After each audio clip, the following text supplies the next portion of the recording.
সুপ্রভাত বন্ধুরা, কেমন আছো তোমরা সবাই? আশা করছি সবাই খুব ভালো আছো। আমি উত্তরা, আমার আরও একটি ব্লগে তোমাদের সকলকে অনেক অনেক স্বাগত জানাই। আজ হলো সোমবার, তারিখ হচ্ছে 2 তারিখ জুন মাসের। আর সকালবেলায় 8টা এখন বাজে, তখন থেকে ভিডিওটা শুরু করেছি। আর সকাল সকাল স্নান সেরে পুজো করে নিলাম। আর তোমরা তো প্রত্যেকেই জানো সকালে আমি সূর্য নমস্কার করি, আর তার সাথে ভগবানকেও একটু দর্শন করে নিই। এদিকে দেখো সকালবেলায় কিন্তু বাবু উঠে গেছে, আর ওকে নিয়ে পুরো রেডি হয়ে যাচ্ছিলাম যাবো বলে। তারপর দেখলাম অনুষ্কা উঠে গেছে, তাই দুই ভাই বোনকে এখন একটু খেলতে দিয়েছি, দিয়ে আমি যাচ্ছি ওদের স্কুলে। আর কি বলতো, আজকে হচ্ছে 2 তারিখ, তো আজকে অধিরাজের স্কুলে বই দেওয়ার দিন। তো সেই জন্যেই আমি সকাল সকাল উঠে একেবারে স্নান সেরে নিয়েছি, কারণ এই সময়টা না অনেকটাই মূল্যবান।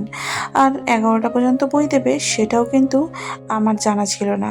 তাই সকালবেলা উঠেই আমি স্নান টান সেরে এদেরকে দিয়েছি একটু আঁকা করতে। আর দুজনে মিলে কি সুন্দর আঁকছে দেখো। অধিরাজ আগের দিন যে ড্রয়িং বুকটা কিনে এনেছিল সেটা নিয়ে বসেছে আজ সকাল থেকে। ও তোমরা তো জানোই, প্রত্যেকবারই ও যে ড্রয়িং বুকটা নিয়ে আসে সেটা যতক্ষণ না শেষ হচ্ছে ততক্ষণ কিন্তু ঘুম খাওয়া বন্ধ দিয়ে ও কিন্তু ড্রয়িং করতেই থাকে। আর আগের দিন আমি শনিবারই থেকে এই ওড়নাটা কিনেছিলাম, আজকে ভাবলাম এটাকে ইউজ করি। কত সুন্দর কালার এটার, একবার দেখেই কিন্তু পছন্দ হয়ে গেছিলো, তাই নিয়ে নিয়েছিলাম।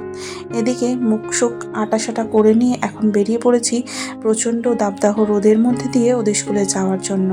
আর এদিকে তোমরা তো প্রত্যেকেই এই রাস্তাটা চেনো, যেখান দিয়ে আমি প্রত্যেক দিন অনুষ্কাকে নিতে দিতে এইসব করতেই যাই। এদিকে অনেকটাই দেরি হয়ে গেছে, আর আমি স্কুলের মধ্যে একেবারে চলে এসেছি। কি বলতো, একটা কথা অনেক দিক থেকেই সত্যি, যে তোমরা যত খুশি মন খুলে চাও না কেন, ভগবান কিন্তু সেইটাই দেবে যেটা তোমার জন্য শ্রেয় হবে। এই কথাটা কিন্তু অনেকেই মানতে চায় না, তবে এই কথাটা কিন্তু যথাযথ যুক্তিযুক্ত। আমি আমার অনেক ক্ষেত্রেই দেখেছি, তোমার জন্য যেটা শ্রেয় হয় সেটা কিন্তু ভগবান তোমাকে দিয়ে থাকে। তুমি যেটা চাও সেটা কিন্তু সে দিতে চায় না, কারণ তোমার জন্য সেটা ঠিক হয় না। তাই ভগবানের সমস্ত কিছু আদেশ কিন্তু আমাদের শিরোধার্য। প্রত্যেক দিন আমরা চেষ্টা করি আমাদের মতন করেই সব কিছু পেয়ে নেওয়ার, কিন্তু আদৌ কি সেটা হয়? সেটা হয় না। ভগবান সেটাই দেয় যেটা আমাদের জন্য সত্যি যথোযুক্ত এবং উপযুক্ত।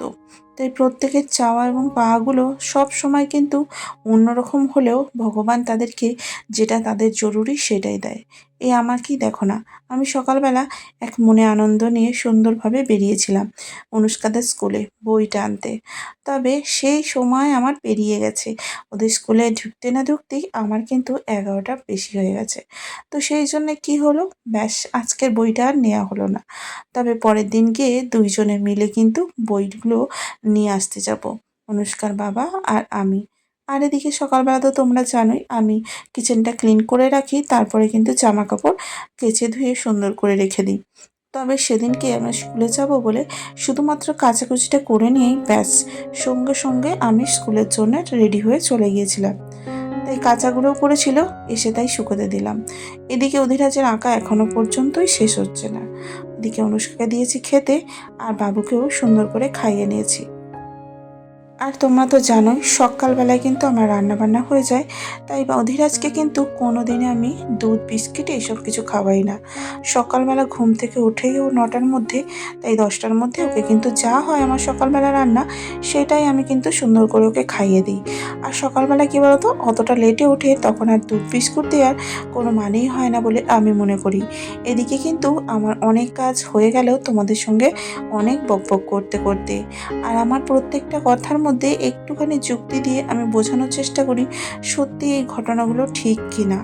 আর আমার প্রত্যেকটা কাজের মধ্যে দিয়েই তোমাদেরকে একটাই কথা বোঝানোর, যে মানুষের কি বলতো সব কিছু প্রয়োজন থাকে, তবে ভগবান কিন্তু সেইটুকুই দেয় যেটুকু তার দরকার। আর দরকারের অতিরিক্ত কিন্তু ভগবান তাকে দেয় না। সে যতই চাইুক আর যতই তার কাছে মিনতি করুক, ভগবান কিন্তু সব সময় দেখে যে আমার সন্তানের কোনো রকম কষ্ট দুঃখ যেন না হয়, সে যেন সব কিছু সুন্দরভাবে পেয়ে থাকে। এদিকে আমার সমস্ত কিছু কাজের মধ্যে বিছানা গোছানোটা হচ্ছে আমার গুরুত্বপূর্ণ কাজের মধ্যে অন্যতম। বিছানাটাকে গোছানো হয়ে গেলেই যেন মনে হয় ঘর সংসারের অর্ধেকের বেশি কাজ একেবারে কমপ্লিট হয়েই গেছে। আমাদের গৃহিণীদের সবথেকে দরকারি আর প্রয়োজনীয় হচ্ছে এই ঘরদোর গোছানোর কাজগুলো, যেগুলো আমরা ভিডিওর মাধ্যমে তোমাদের সঙ্গে শেয়ার করে থাকি। যেগুলো যারা নতুন, যারা ঘরের কাজ শিখছে, যাদের নতুন বিয়ে হয়েছে বা কোনো বাড়িতে যে কেউ সেই কাজগুলো দেখে একটু উপকৃত পেয়ে সোমবার মতন করে সুন্দর করে করতে পারে। প্রত্যেক কাজের মধ্যেই থাকে আমাদের অনেক খাটুনি, অনেক পরিশ্রম। তাই একটা ভিডিও বানাতে গিয়ে আমাদের অনেক কিন্তু খাটুনি করতে হয়। আর সেই ভিডিওটার যখন ভিউজ একেবারেই আসে না, তখন কিন্তু আমাদের মনটা খুব খারাপ হয়ে যায়। বিশেষ করে আমার তো বটেই। আমার প্রত্যেক বন্ধু যেই আমার এই ভিডিওটা দেখছো, তাদের সবাইকে বলবো আমার ভিডিওটা দেখার পরে অবশ্যই কিন্তু একটা লাইক, আমাদের একটা লাইক আমাদের আরও একটা ভিডিও বানাতে অনেক মোটিভেশন দেয়, অনেক ভালো কাজ করে। তাই বলবো ভিডিওটা শুরু করার সাথে সাথেই আগে সবার একটা লাইক দিয়ে দিও। আমি কিন্তু যা সমস্ত ভিডিও দেখি প্রত্যেকটা ভিডিওতে লাভ রিয়াক্ট বা লাইক দিয়ে সঙ্গে সঙ্গে আমি দেখা শুরু করি। আর দেখার শেষ হওয়ার পরে অবশ্যই একটা কমেন্ট করে দিয়েছি, যাতে সেও আমার পরিবারের সঙ্গে। অধিরাজ অনুষ্কা দুজনেই বেশ অনেকটা বড় হয়ে গেছে, দুজনেরই কিন্তু স্কুলে যাওয়ার সময় চলে এসেছে। কবে যে এই দিনগুলো চলে এলো কিছুতেই বুঝতে পারলাম না। আমি তো দেখেছিলাম যে প্রত্যেক মা বাবাই তার সন্তানকে সুন্দরভাবে মানুষ করার জন্য কত চেষ্টাই করে, আর আমার এই দিনগুলো কবে যে দেখতে দেখতে চলে গেল আমি বুঝতেই পারলাম না।